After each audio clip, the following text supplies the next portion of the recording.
प्यारे बुज़ुर्गों, माताओं, भाई और बहनों, जब भी हमें ऐसे मौके मिलते हैं जबकि हम प्रभु की याद में इकट्ठे होते हैं, तो यही मौके हमारे ज़िंदगी के सबसे बेहतरीन मौके होते हैं। इंसान इस दुनिया में जीते हुए इतना इस दुनिया में घुल मिल जाता है कि वो भूल जाता है कि उसका कोई मकसद इस दुनिया के आगे भी है। ज़्यादा लोग तो इस धरती पर आकर यही सोचते हैं कि जिस परिवार में वो पैदा हुए, जिस देश में वो पैदा हुए, सिर्फ उसी की जानकारी उन्होंने पानी है। बहुत से लोग सुबह से शाम तक किसी काम काज में लगे रहते हैं, चाहे वो किसी को पढ़ाएं लिखाएं, चाहे वो कोई कार्य करें, चाहे अपना बिजनेस करें, और समझते हैं कि उससे आगे और कुछ है नहीं। एक छोटा बच्चा, उसको यही समझाया जाता है कि तुमने पढ़ लिख के बड़ा होना है।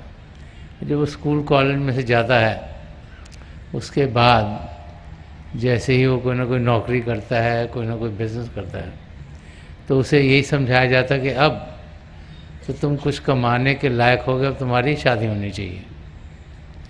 शादी के बाद उसके बाल बच्चे हों, और फिर ज़िंदगी भर वो अपनी फैमिली को संभालते संभालते ही गुजार देता है। हम सब भूल जाते हैं कि हम सब इस धरती पर किसी खास कार्य से भेजे गए हैं। हम सब का मकसद एक ही है, और वो है अपने आप को सही रूप में जानना और पिता परमेश्वर को पाना।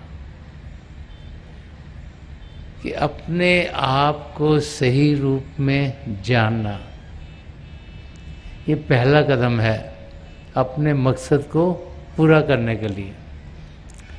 अगर हम अपने आप को सिर्फ ये बाहरी रूप जो हमारा है, जो शारीरिक रूप है, वो ही समझते रहे, तो फिर इस सारी ज़िंदगी गुजर जाएगी इस शरीर को संभालते हुए, इसको सही रखते हुए, इसको खाना खिलाते हुए, इसको कपड़े पहनाते हुए।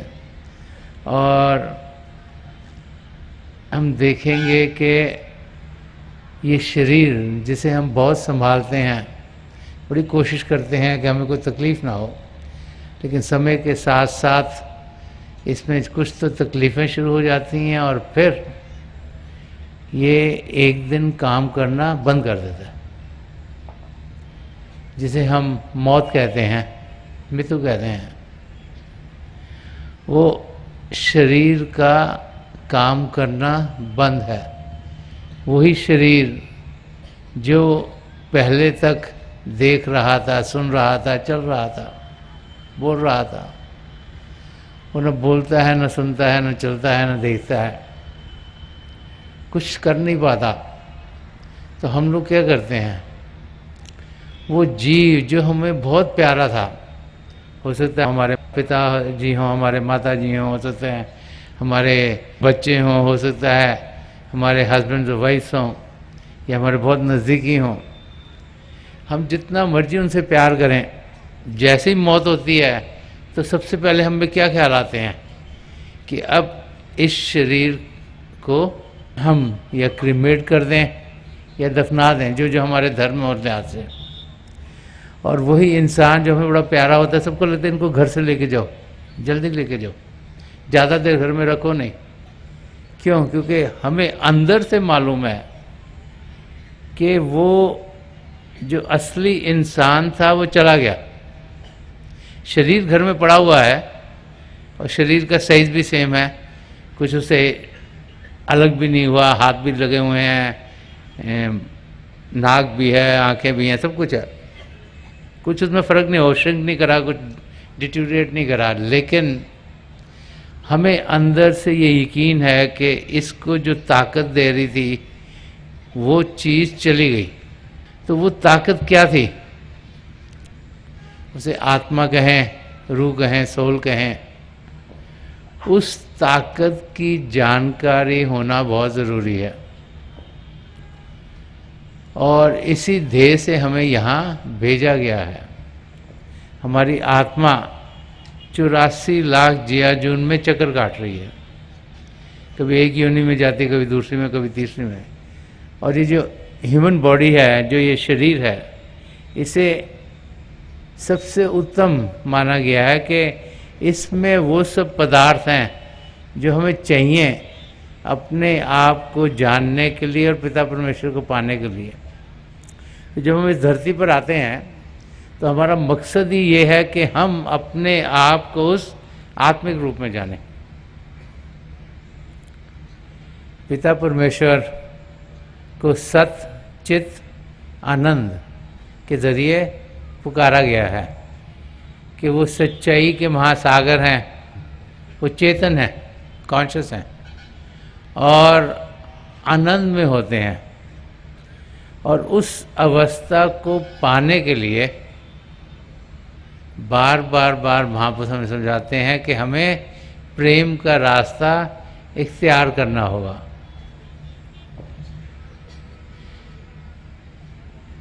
हर एक धर्म ग्रंथ हमें यही समझाता है कि जिन्होंने प्रेम किया उन्होंने ही पिता परमेश्वर को पाया है। कि प्रभु से प्रेम करना, संत दर्शन सिंह जी महाराज फरमा गए कि खुदा से इश्क किया, आदमी से प्यार। कि पहले प्रभु से प्रेम करना है, फिर खुद ब खुद उसका रिजल्ट होगा कि हर एक जीव से हमें प्रेम हो जाएगा। क्योंकि हमें यह अनुभव होगा जब हम प्रभु की नज़दीकी पाएंगे, उनसे एक में एक होंगे कि प्रभु कण कण में समाये हैं, कि हर एक जीव में एक आत्मा है, वो आत्मा परमात्मा का अंश है। और फिर खुद ब खुद लगाव हर एक से होना शुरू हो जाएगा। संत दर्शन सिंह जी महाराज एक जगह फरमाते हैं कि मैंने सीखा है ज़माने से मोहब्बत करना, तेरा पैगाम में मोहब्बत मेरे काम आया है। तो अपने सदगुरु से प्रार्थना कर रहे हैं कि आपने जो पैगाम दिया, जो आपने टीचिंग दी, जो प्रेम की टीचिंग थी, उनके ज़रिए ही मैं ज़माने से प्रेम करने के लायक हो गया। तो प्रभु का प्रेम क्या है और उस प्रेम को हम कैसे अनुभव कर सकते हैं? अब इंसानी प्रेम का तो हम अनुभव करते हैं जब किसी से लगावत है, जैसे एक माँ का बेटे से प्रेम, पति पत्नी का प्रेम, भाई बहन का प्रेम, ऐसे प्रेम इंसान अनुभव करता है। क्योंकि हम मन इंद्रियों के घाट पर जीते हैं। हम इन आँखों से देखते हैं, कानों से सुनते हैं, नाक से सूंघते हैं, ज़बान से चखते हैं और शरीर में स्पर्श की इंद्रिय है। इतने सेंसर है, यहाँ हाथ लगाओ फील होता है, यहाँ लगाओ फील होता है। तो ये 5 इंद्रियाँ जिनके ज़रिए हम इस धरती पर जी रहे होते हैं।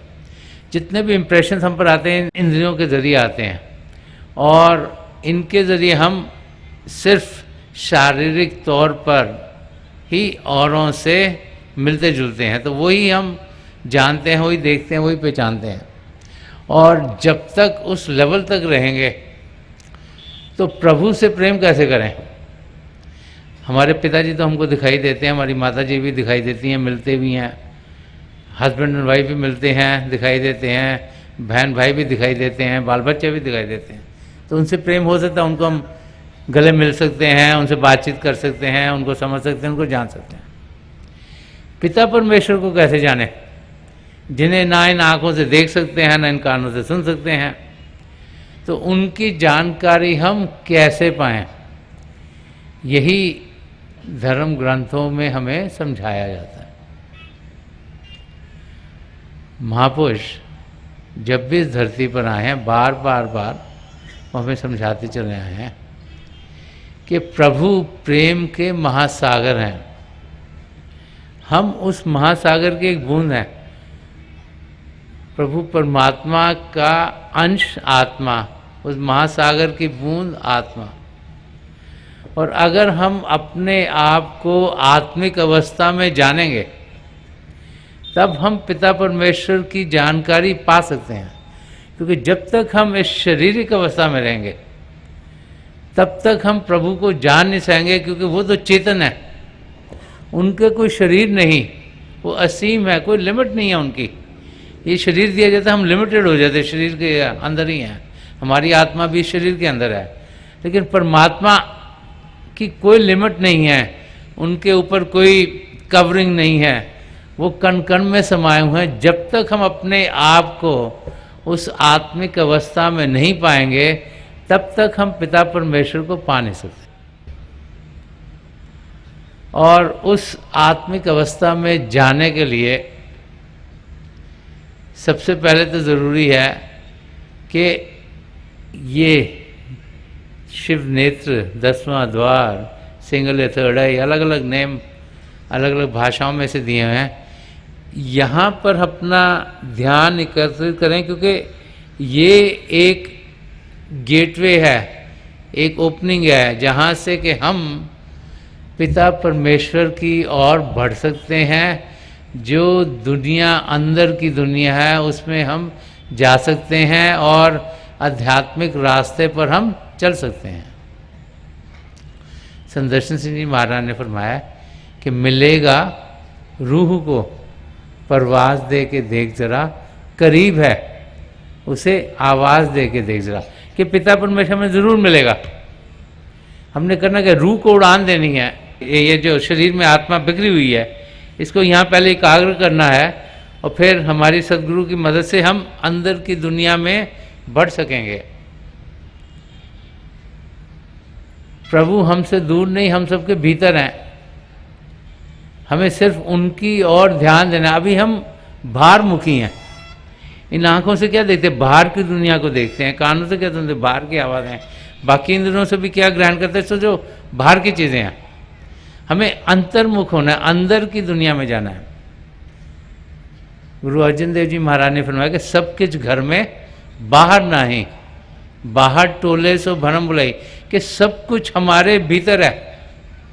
बाहर कहते कुछ भी नहीं है, ये माया की दुनिया है या धोखे की दुनिया है या फरेब की दुनिया है, ये आपको जाल में फंसा देगी, उससे आप निकल नहीं पाओगे।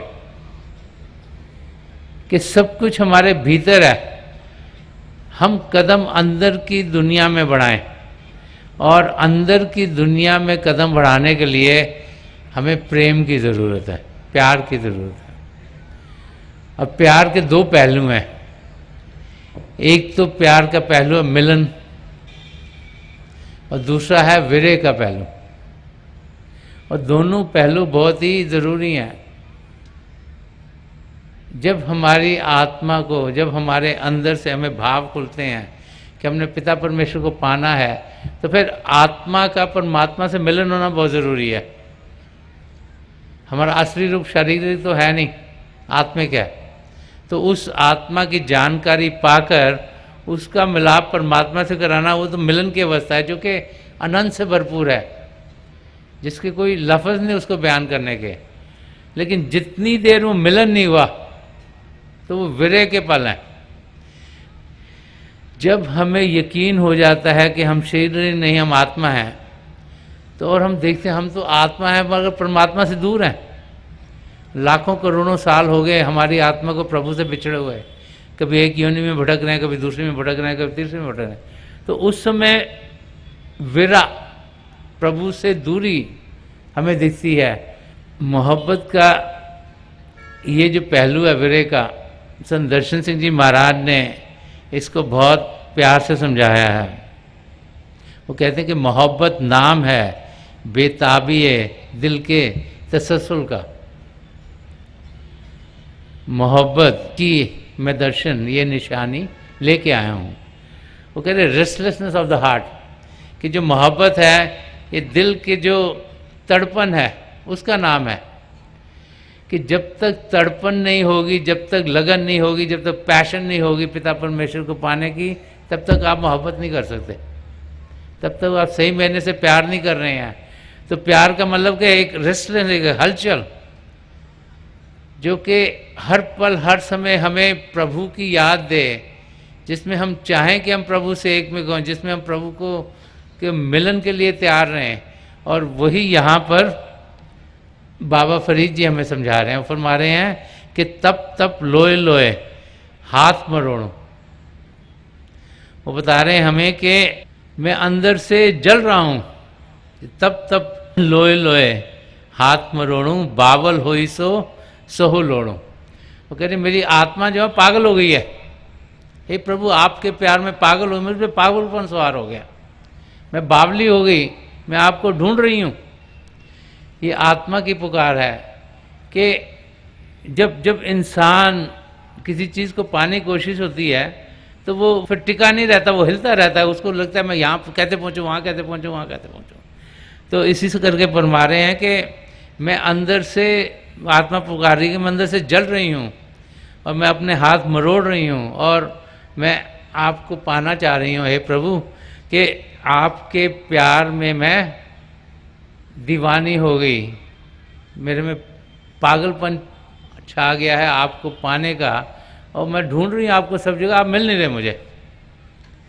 वो अवस्था एक सच्चे शिष्य की ज़िंदगी में ज़रूर आती है, जब हम में जागृति आती है कि इस दुनिया में हम कर क्या रहे हैं। किसी न किसी दिन ये ज़रूर हमारे अंदर भाव खिलते हैं, चाहे अगर कोई बहुत नज़दीकी की मौत हो गई हो या हमें बड़ी मुश्किल पड़ गई हो, या वैसे ही कभी इंसान सोचता है कि मैं कर क्या रहा हूँ, सुबह से रात तक काम करता हूँ तो गेन क्या करा मैंने। क्योंकि जब किसी को हम देखते हैं जिनकी मौत हुई, तो ना तो उनका बैंक बैलेंस उनके साथ गया, ना उनकी कोई प्रॉपर्टी गई, ना ही उनकी कोई ज्वेलरी गई, ना ही उनके कपड़े गए, तो गया क्या, तो कमाया किस लिए। अगर यहीं सबका सब ये रह जाना है तो उसके लिए हम क्या 24 घंटे भागते रहते हैं, तो हमारे साथ जाता क्या है। हमने प्रभु की नज़दीकी पाई, किसी को मदद की, यहाँ दुनिया में आए कुछ कुछ अच्छे काम करे। अगर ये नहीं करा तो फिर हम बेकार ही ये ज़िंदगी जी रहे हैं। तो जब ऐसे इंसान के अंदर स्टेज आती है, तब फिर हम जो ज़िंदगी का मकसद है, जो पिता परमेश्वर को पाना है, उस और बढ़ना शुरू हो जाते हैं। तो यहाँ पर बाबा फरीद आत्मा की ओर, जब आत्मा में जागृति होती है, जो हम में जागृति होती है कि हम आत्मा हैं, उसकी तरफ से समझा रहे हैं कि उस समय हमारे अंदर एक लगन, एक तड़पन, एक रेस्टलेसनेस हो जाती है प्रभु को पाने के लिए। और आगे आत्मा का मिलाप परमात्मा के साथ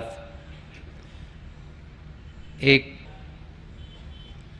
उनके अंग संग होने के तरीके से समझाया जाता है। तो फरमा रहे हैं कि तैसे मन में किया रोज़ मुझ अवगन से ना ही दोष।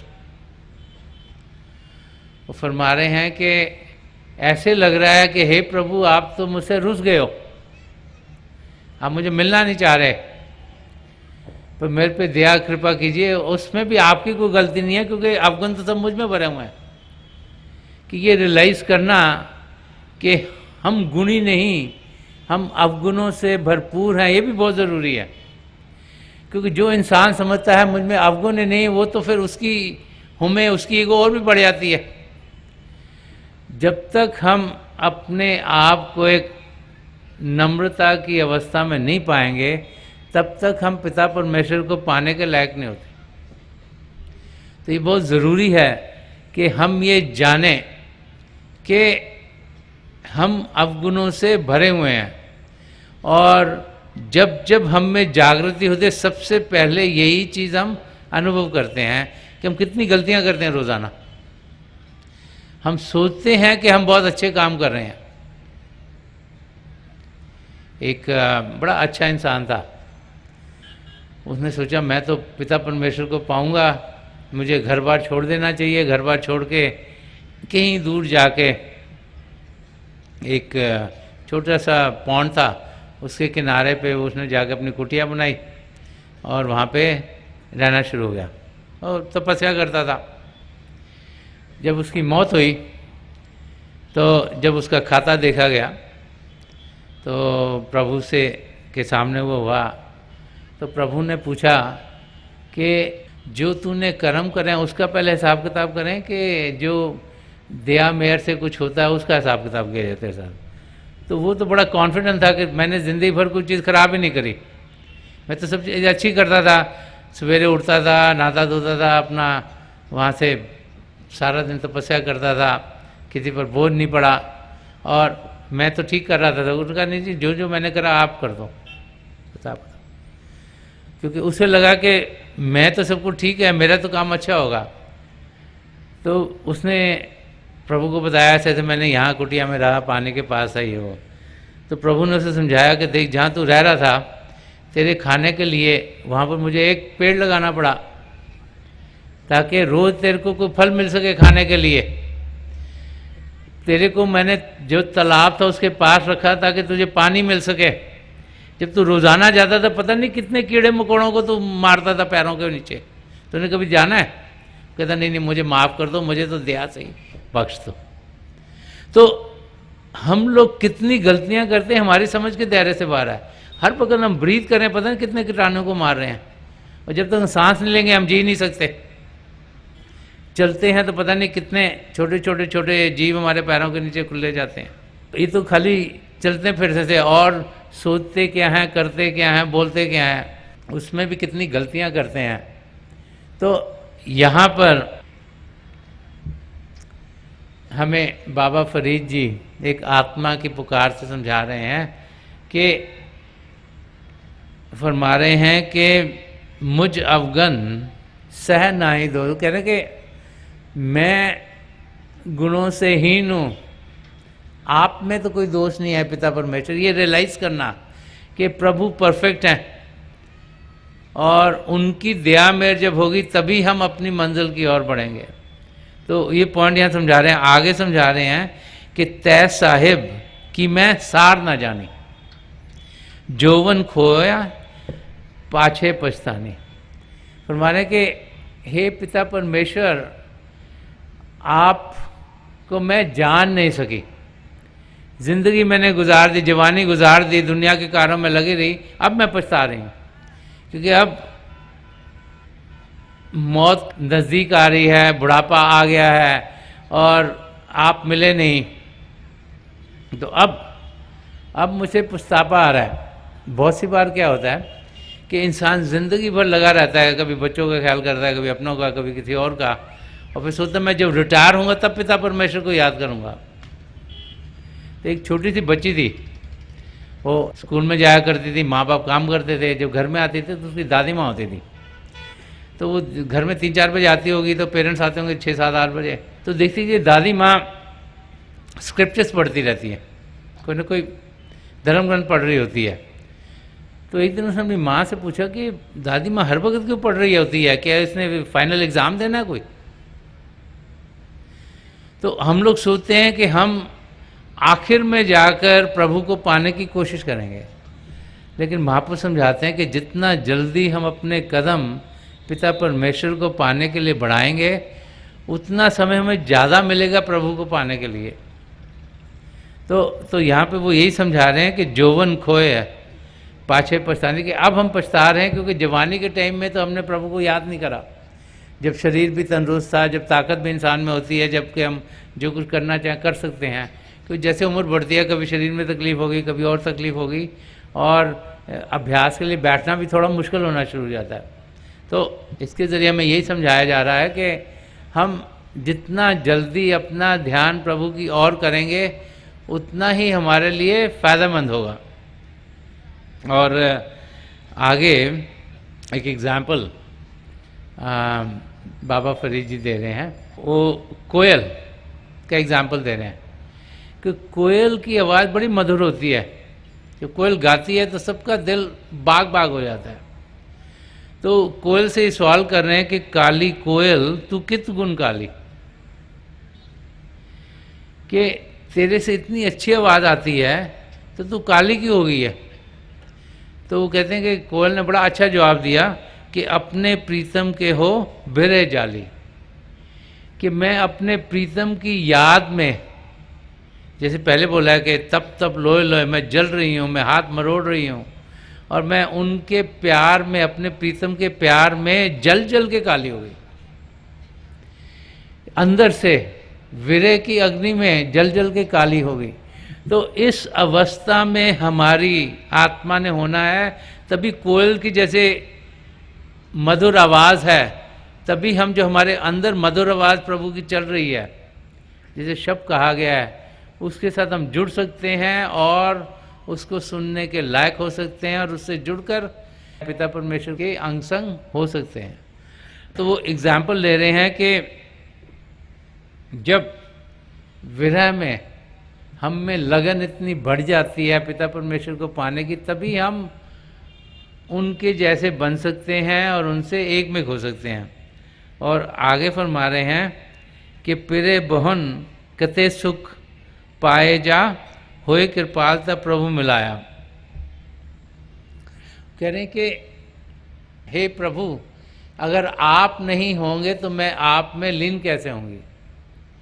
अगर आप मिलोगे नहीं तो ज़िंदगी का मकसद कैसे पूरा होगा? कि अपने आप को मैंने जान लिया कि मैं शरीर नहीं, मैं आत्मा हूँ, लेकिन ज़िंदगी का मकसद सिर्फ अपने आप को जानना नहीं, पिता परमेश्वर को पाना है।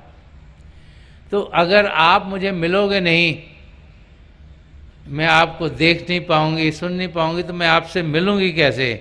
तो हे प्रभु, आप कृपालु हो, क्योंकि जब आप कृपालु होगे तभी आप मिलोगे। परमात्मा को खुदा कहा गया। खुदा का मतलब जो खुद आता है, उसको पकड़ के लाया नहीं जा सकता। कि जब प्रभु कृपालु होते हैं, दयालु होते हैं, तभी हमारे अंदर प्रभु के लिए प्रेम जागृत होता है। जब वो कृपालु और दयालु, तभी हम कदम प्रभु की ओर बढ़ा सकते हैं। तो ये फरमा रहे कि होए कृपालता प्रभु मिला है, कि आप कृपा कीजिए, अपनी नजर करम कीजिए, दया दृष्टि मुझ पर डालिए, ताकि मन माया के पर्दे जो मुझे असलियत से रोक रहे हैं वो हट जाएं, ताकि मैं असलियत का अनुभव करूं, ताकि मैं आपकी ओर बढ़ सकूं और जो इस ज़िंदगी का मकसद है, जो आत्मा का मिलाप आप में करवाना है, परमात्मा में कराना है, वो पूरा हो सके।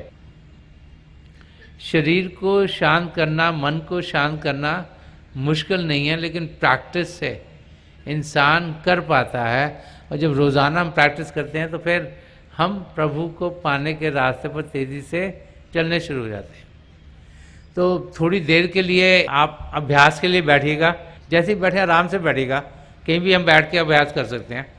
अपनी आंखें बंद कर लीजिए, जैसे आप सोने के समय करते हैं।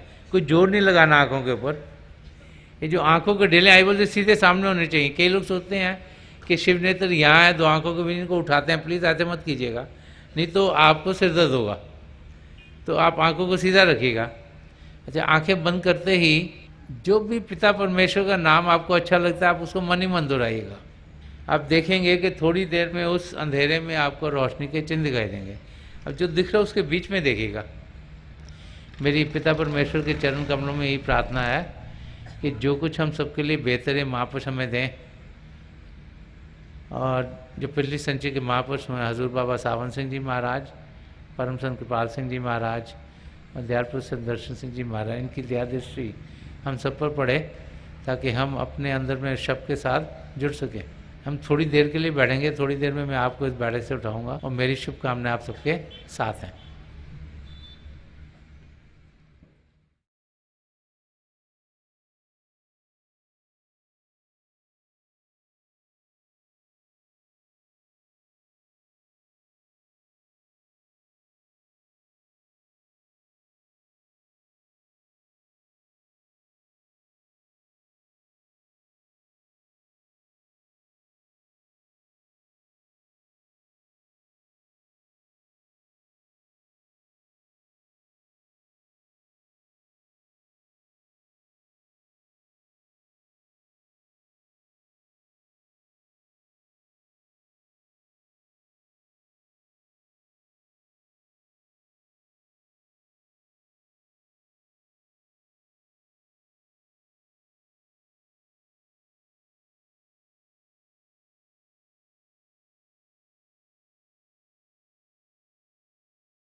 छोड़ दीजिए जी, प्लीज़ लीव ऑफ।